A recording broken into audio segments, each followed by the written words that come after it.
Barbara Waxman is the authority on Middlescence and a passionate advocate for aging, wisdom, and thriving in midlife. Her greatest mission is to shift cultural norms around aging by establishing something that she calls middlescence as a new life stage. Middlescence being sort of the counterpart to adolescence or something like that. Is that correct? But this time with wisdom. With wisdom. As one of the only gerontologist coaches in the United States, Barbara founded Odyssey Group Coaching LLC. Drawing on decades of experience, Barbara offers her one-of-a-kind coaching model, entrepreneurship turned inward, and proprietary content, including the 5 essential elements to help middlescents thrive personally and professional. We're brand new friends. It's so nice to meet you live online here. And how you holding up? You're out on the West Coast, right? Yes, I'm in the Bay Area and holding up okay. Good. Most of my work as a coach is digital. It's virtual. Okay. So I'm used to this kind of gig, but the rest of it, what's going on in the world right now, Yeah. it's a hard time. I'm just going to jump in here. Do you have any unique perspectives, or I'm going to call them untold stories, of some of the challenges that older workers in particular are facing right now during these high flux times, whether it's COVID or all this other stuff? What can you share with us?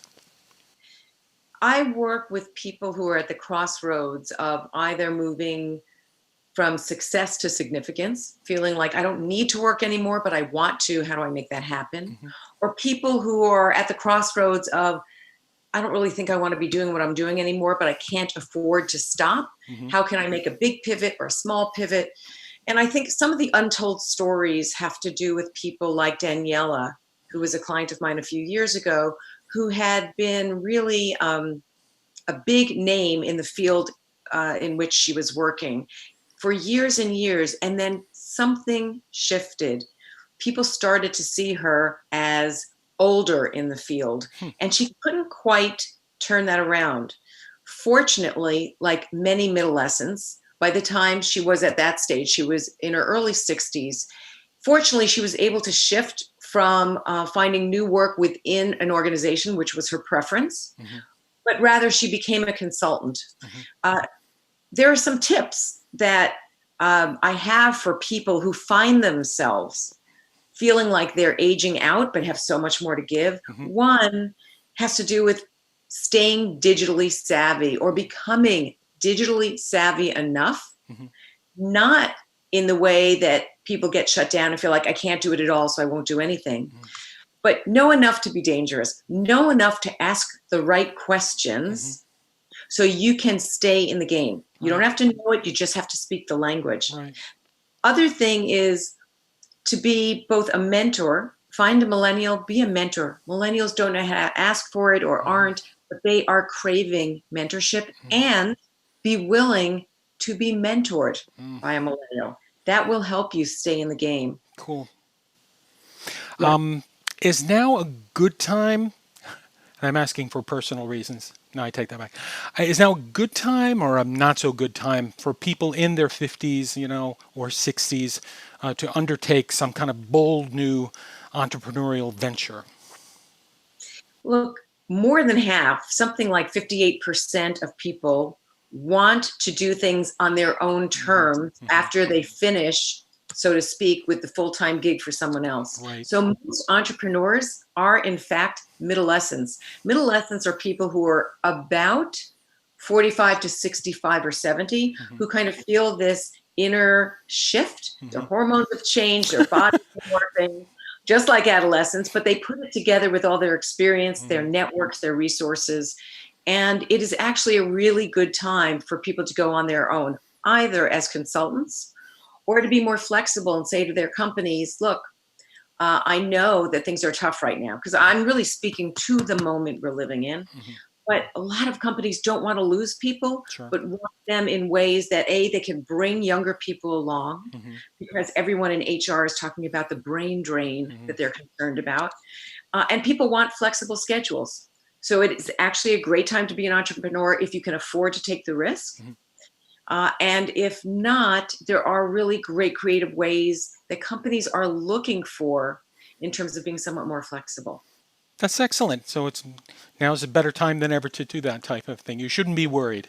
No, no. There is one other thing I want to mention. Mm-hmm.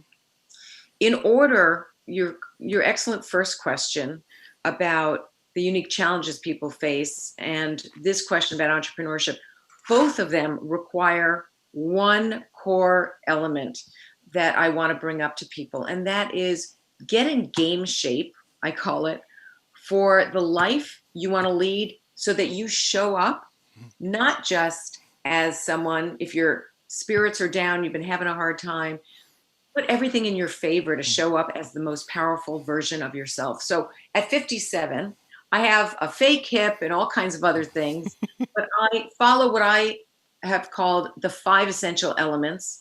And I'm offering a quiz. It's a baseline self-assessment. You can go to barbarawaxman.com and just get the quiz. So it doesn't cost you anything, but then you'll have your baseline to kind of understand what you need to do to show up as your best self, whether you want to be an entrepreneur or make another kind of pivot in your career. Thanks for sharing that. I intend to do that moments after we're done here.